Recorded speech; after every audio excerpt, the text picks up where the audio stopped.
So remember back in March when I reviewed that little laptop called the Lightbook Alpha, or the Alpha Lightbook, I can't remember what they wanted to call it. You remember it, it was that little white Chromebook competitor by a company called Alpha. It's November and Alpha has sent me one of their new laptops to review. Now it's important to point out that my review from March of the Alpha Lightbook, I purchased the Lightbook, it was not sent to me by the company. In this video I'm going to be reviewing the Alpha Centurion Nano, and full disclosure, the company sent me this to review. Now, since the unboxing is already happening in the background, let's talk about the box. It is Spartan, just like the Lightbook. Other than the laptop, the charger, and some packaging, it is completely empty. There's no documentation or drivers or anything. The charger appears to be the same AC charger used by the Lightbook, so that's interesting. So the laptop is actually pretty nice. It's got an aluminum finish and it weighs about 3 pounds. For being called the Centurion Nano, it is pretty darn small and thin, but it's not the thinnest in the world. Much like the Lightbook, the laptop seems really easy to disassemble. Now the Lightbook had a little hard drive bay that you could take out to get to the hard drive, and while this one doesn't have that, it still looks pretty easy to take apart.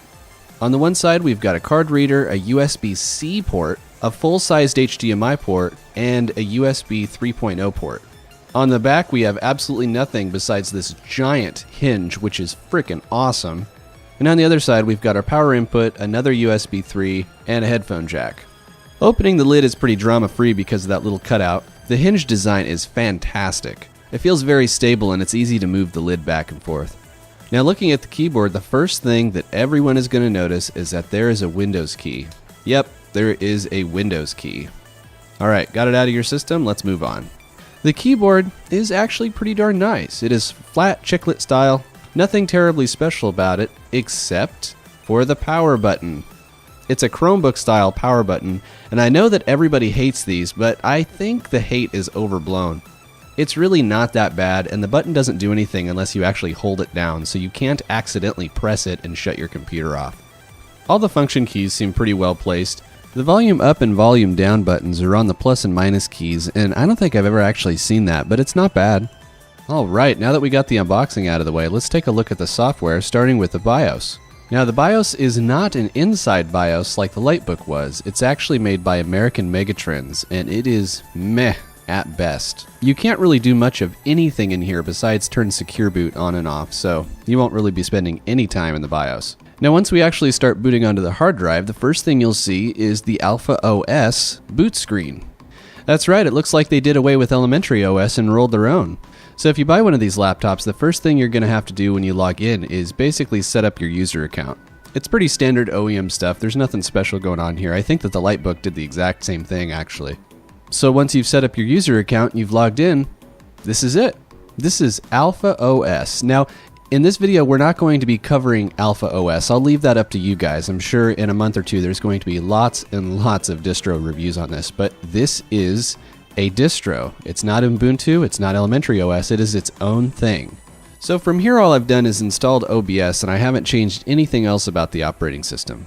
But this is the part where we're going to do a little exploring.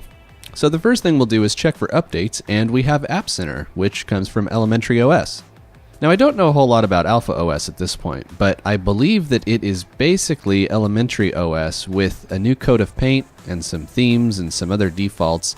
It could also be based on Ubuntu with Pantheon and some themes and stuff built on top of it. I'm not really sure, because what I'm doing for this video is reviewing the Centurion Nano, not alphaos. I'll leave that up to you guys. So if you've used App Center in elementary OS, it's the same thing, nothing's changed. So we've got the file manager, and I believe that everything is using the Arc theme with Numix icons, which actually looks really good. They've chosen a background which matches the overall theme, and it makes the whole thing look really, really great. Now, personally, I'm not a fan of the Arc theme. I know that a lot of people dig it, but it's not my style. The Numix buttons in general look pretty good, but it seems like some of them are broken. Like, look at LibreOffice. I'm not sure if it's supposed to look like that or what. So they've got some interesting default applications, like GDebi is in there, and then Play on Linux makes a return. Now the funny thing is that Play on Linux is installed, but Wine is not. And this is kind of a weird error because Play on Linux itself doesn't require the system version of Wine because it manages its own Wine prefixes, but meh.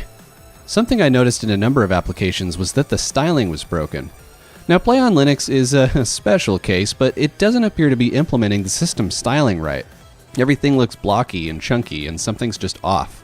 OBS is like this too, and I'm not sure if the problem is how the Arc theme was installed or what, but it's kind of a reoccurring issue that will probably be patched in later versions. All of the system applications are based on whatever elementary OS and Pantheon comes with, so the settings are pretty much the same. It comes with a system monitor, which elementary OS doesn't come with. So despite the system monitor showing 4 different cores, this is actually a dual-core i5 running at 3.1 GHz, and it's hyper-threaded, and you can upgrade it to an i7, but both of these processors are pretty popular nowadays. So yeah, I think that's going to wrap up the software review here. Now let's dive into some benchmarks. I did a live stream the other day on Twitch where I used this Lightbook to play some games. Now what I'm going to do now is slideshow clips from that stream of all the games I played, and you'll see that this HD 620 is really solid. Here, let's check them out.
So yeah, I think we're just about done with this review. To summarize what I think the pros and cons are, they go like this. I found the Wi-Fi to be somewhat weak. It supports up to 5 GHz, but I found that the range was somewhat disappointing. The sound quality in general was okay, but the speakers weren't very loud. It only has 2 conventional USB ports and that one USB-C port. Now, because not a whole lot of devices out there use USB-C, you really only have 2 functional USB ports, and that's The power input sticks out of the jack a little bit, and the Lightbook was like that too, and it's actually secure, but I don't like it. Now, my biggest gripe is actually the battery. They claim that it gets up to 7 hours, and if you look at other laptops with the i5 7200U, that's what it's supposed to get, but the battery life I experienced was nowhere near 7 hours. I think that maybe if you had the display on medium or low, and you weren't doing a whole lot with it, you might be able to squeeze 6, maybe 7, but I got closer to 3 or 4. It wasn't great. Now for the pros. The GPU, as you saw from the gaming videos, was pretty darn good. Expandability. It's really easy to take this thing apart and put new hard drives or whatever you need to put in it. The keyboard was pretty darn good, but I found the touchpad to be really nice, especially when compared to the Lightbook, which did not have a nice touchpad. The build quality is good. It's pretty light and it's sturdy. I've got some sort of HP that I use at work that's supposed to be like an Ultrabook style, and I'd say that this Centurion Nano is actually a cut above in terms of build quality. And then finally the display. It's not the biggest display, but it's pretty nice and bright, and it has really good viewing angle. Now I think the big question that everybody's going to ask is it a good value? And I believe the starting price for this guy is about $700, and I know that there's going to be a lot of people that are going to say, well, I can find a better laptop on sale at Best Buy, and I mean, yeah, you can find better deals for laptops on clearance or Black Friday or whatever. I mean, that's a given. But in general, I'd say that the $700 asking price is reasonable. I'd say that if you're looking for a laptop that comes with Linux pre-built and something that you don't want to screw with installing a bunch of stuff on, I'd say that this is a good deal for you. But if you're looking for just a really, really good price and you don't mind getting your hands dirty and figuring out if everything is compatible with Linux and installing it and everything, you could probably find better deals elsewhere.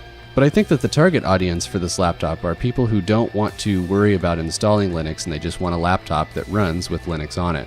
And I think that for that audience, it's a pretty good value. So that's going to wrap this video up. I hope that you've enjoyed it, and if you did enjoy it, feel free to leave a like, comment, subscribe, and share it on all your favorite social networks.